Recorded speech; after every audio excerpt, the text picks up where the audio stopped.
जय हिंद aspirants, this is Ahir and welcome back to SSB crack exams. Iran में बहुत ही कंट्रोवर्शियल बिल पास हो चुकी हुई है, दैट इज ईरान हिजाब बिल।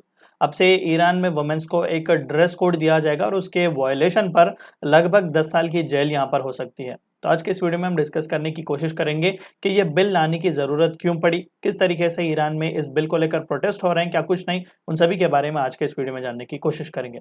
तो रिसेंटली न्यूज चैनल में छाया हुआ था कि ईरान की पार्लियामेंट ने एक कंट्रोवर्शियल बिल पास किया हुआ है जिसके तहत प्रिजन टर्म और फाइन्स दोनों बढ़ा दिए जा चुके हैं उन वुमेन्स पर या फिर उन लड़कियों पर जो कि स्ट्रिक्ट ड्रेस कोड वायलेट करते हैं। हम सभी को भी पता है कि ईरान की सोसाइटी थोड़ी बहुत कंजर्वेटिव है, तो वहां पर हिजाब को बहुत ही ज्यादा इंपॉर्टेंस और प्रोमिनेंस दिया जाता है। और अब इस बिल के पास होने के बाद जो कोई भी लड़की या औरत इनअप्रोप्रिएटली ड्रेस करेगी या फिर ड्रेस कोड के वायलेशन में अगर चार्जेस उस पर लगाए गए हैं तो 10 साल की जेल यहां पर उसे सुनाई जा सकती है।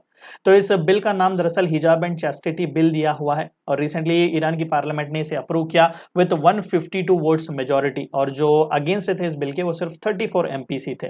अभी गार्डियन काउंसिल का अप्रूवल आना बाकी है। जी हाँ, पार्लियामेंट के ऊपर दरअसल ईरान में गार्डियन काउंसिल होता है। दरअसल एक बहुत ही कंजर्वेटिव बॉडी है जो कि वहां के रिलीजियस हेड्स, क्लरिक्स और ज्यूरिस्ट उसे हेड करते हैं। ये लोग देखते हैं कि जो कुछ भी बिल्स पास किए गए हैं क्या वो कॉन्स्टिट्यूशन और शरीयत ला के इन टैंडम है या नहीं, कंसिस्टेंसी के द्वारा है या नहीं, तभी वो उसे अप्रूव करते हैं, यानी कि वीटो पावर उनके हाथ में दिया गया। तो मोस्ट प्रॉब्ली गार्डियन काउंसिल भी इस बिल को अब अप्रूव कर सकता है। तो बिल में क्या क्या प्रावधान यहाँ पर दिए गए? देखिए, पब्लिक प्लेसेस में जो कुछ भी इनअप्रोप्रिएटली ड्रेस करेगा, खासकर वुमेन और लड़कियां, उन्हें 4th डिग्री पनिशमेंट अब यहां पर दिया जाएगा।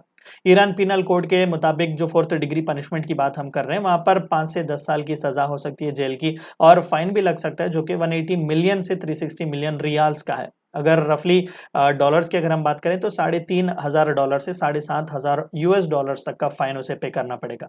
साथ ही साथ जो कोई भी इंडिविजुअल, कोई भी हो, अगर न्यूडिटी को प्रमोट करता है और हिजाब का मजाक वगैरह उड़ाता है सोशल मीडिया प्लेटफॉर्म्स पर, अब उसे भी फाइन्स और जेल की टर्म सुनाई जाएगी। व्हीकल ओनर्स को भी यहाँ पर ताकीद की गई कि अप्रोप्रिएट ड्रेसिंग होना चाहिए पैसेंजर्स का। अगर फीमेल ड्राइवर वगैरह हो, अगर स्ट्रिक्ट ड्रेस कोड फॉलो नहीं करेंगे तो उन्हें भी यहाँ पर पेनलाइज किया जाएगा।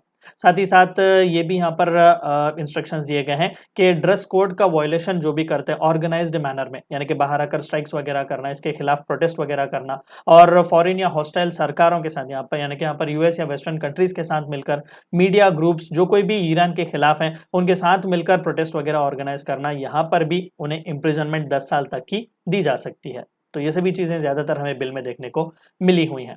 रिएक्शन कैसे हुआ है इस बिल को लेकर? Recently couple of days back he UN human rights expert ने दरअसल एक जॉइंट स्टेटमेंट इशू किया कि आप ये जो बिल लाने की कोशिश कर रहे हैं वो दरअसल एक काइंड ऑफ जेंडर अपार्थाइड होगा।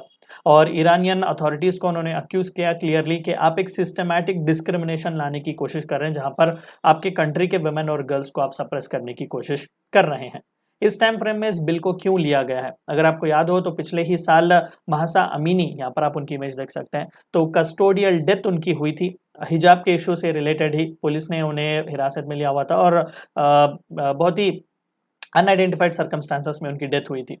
सो इनका यहाँ पर भी महसा अमीनी का इशू भी जो है वो हिजाब से ही जुड़ा हुआ था। So because of that most probably माना जा रहा है कि बिल अब इसे पास किया जा चुका हुआ है।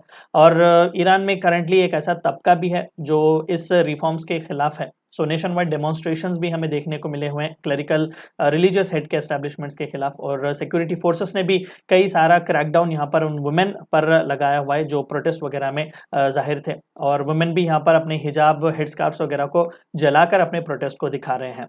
और रिसेंट डेवलपमेंट के हिसाब से कई सारे ऐसे ग्रोइंग नंबर ऑफ वुमेन और गर्ल्स हैं ईरान में जिन्होंने पब्लिक प्लेसेस पर अपने बाल छुपाने, यानी कि अपने सर के जो बाल होते हैं, पब्लिक हेयर जो सर के बाल होते हैं उन्हें छुपाना, कवर करना उन्होंने अब फोरगो किया हुआ है, यानी कि अब ओपनली वो बिना किसी हिजाब के घूम रहे हैं। सो ये थी चंद बातें आपको इस वीडियो में जाननी थी। वीडियो को एंड करने से पहले आप सभी को एक और बार याद दिला दूं कि एसएसबी क्रैक एग्जाम्स के पास एसएसबी इंटरव्यू से related full fledge online course available है। हर महीने इसके नए बैचेस स्टार्ट होते हैं। अपने फ्रेंड्स के साथ भी इन्फॉर्मेशन शेयर कीजिएगा।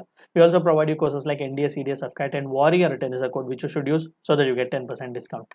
Meet you next time. Until then, stay healthy, stay safe. Thank you for watching my lecture. जय हिंद। अगर आप एक डिफेंस एस्पिरेंट हैं और SSB interview, NDA, CDS, AFCAT जैसे एग्जाम्स के लिए प्रिपेयर कर रहे हैं तो आप SSB क्रैक एग्जाम्स के कोर्स को चेक करना ना भूलें। आप हमारी लर्निंग एप्लीकेशन को गूगल प्ले स्टोर से भी डाउनलोड कर सकते हैं।